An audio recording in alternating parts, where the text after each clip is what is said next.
Well, it's Good Friday, and there were many things that happened on Good Friday that we could consider. Herod, Pontius Pilate, and the religious rulers had an awful lot to say. The crowds, the criminals who hung either side of Jesus, even the chief priests, all delivered their verdicts about him. But there's one man's words which tower above the rest, and it's those words that I want us to think about this morning. They're found in John 19 and just at verse 30. And there Jesus says this: "When Jesus had received the sour wine, he said, 'It is finished.' And he bowed his head and gave up his spirit." It is finished. You may know that in the language the Bible was written in, that's actually just one word, and it's that one word I want us to think about. It is finished. What is its significance? What is it that Jesus is talking about? What is finished? Of course, there's many things that we could think about. The pictures and prophecies of the Old Testament which Jesus as Messiah had now fulfilled. The ceremonial law that had long been the way that God's people had to live and approach God by, but now that Jesus had come and brought the once-for-all sacrifice, that law was done away with. Those are all good things, and perhaps you want to think about those as the day progresses and meditate on those some more. But it's the redeeming work of Jesus that I want us to think about this morning. I don't know if there's any boys and girls watching, but if there are, I've got this coin in my hand. It's a 10 pence coin. 2013 it was issued.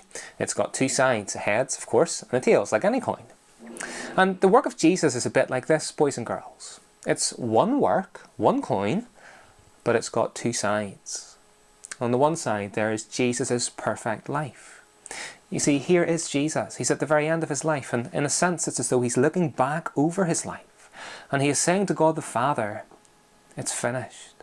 My perfect life, where I have come and kept every part of your law, is finished." You see, there wasn't one part of God's law that Jesus hadn't fulfilled in his life. Every jot or tittle, every I was dotted, every T was crossed. He kept all of it. We're here in our house, and I could take you on a tour of our house. I'm not sure that you would really appreciate that. But if I was, I could show you some of my home improvement projects. And maybe that you've got a bit more time at the minute. Maybe you've been doing some home improvement projects.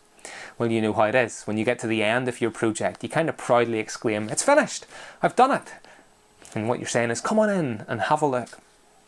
Now, sometimes when you do that, when a fresh pair of eyes comes and sees what you've done, they spot something that you've left undone. Maybe it's a part of the ceiling. You're painting it white and you couldn't quite see that you've missed it. Maybe it's a screw that you've left out, or a painting and it's not just quite straight.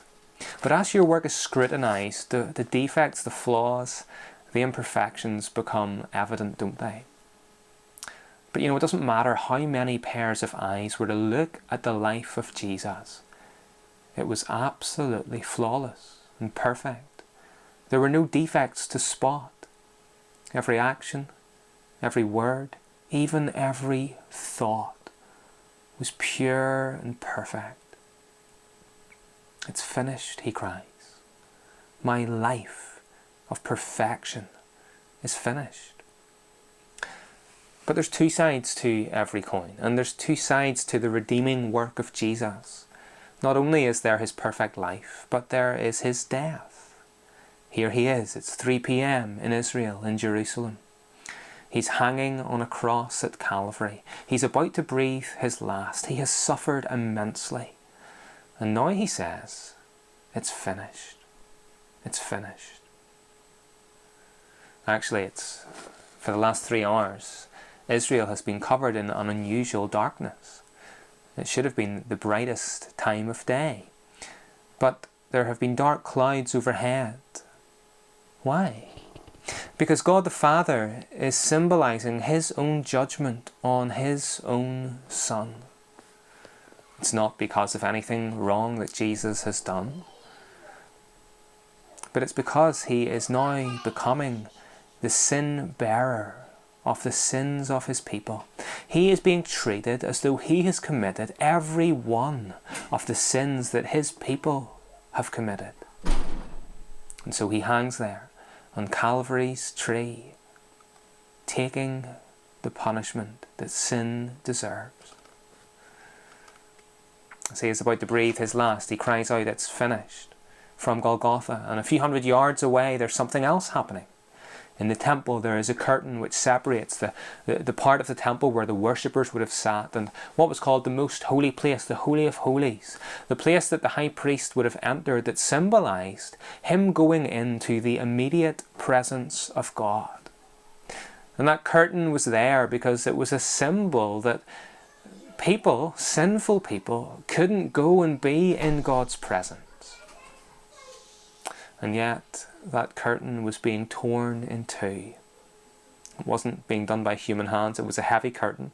And what's more, it was being torn from top to bottom. This was a divine act. God was saying to sinners, the way to have a relationship with me is now open. You can come into my presence through Jesus and all that he has done. You can stand before me because of his life and his death. You see, that's why as Christians we call this day Good Friday, isn't it? It's because this is a good day for us, a day full of good news. God's law, every part of it, has been fulfilled in Jesus. He's kept all of its requirements. And all that God's law forbids that we have done, Jesus' death has paid for. This is a good day. It is finished. There's nothing more for us to do but simply look to Jesus in faith and receive all of the grace that he offers.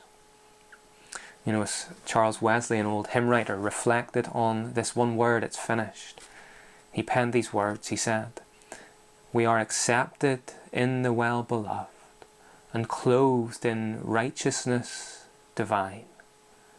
I see the bar," he said, "to heaven removed, and all thy merits, Lord, are mine." Well, may God bless us all on this Good Friday as we think more and ponder the sacrifice of his Son.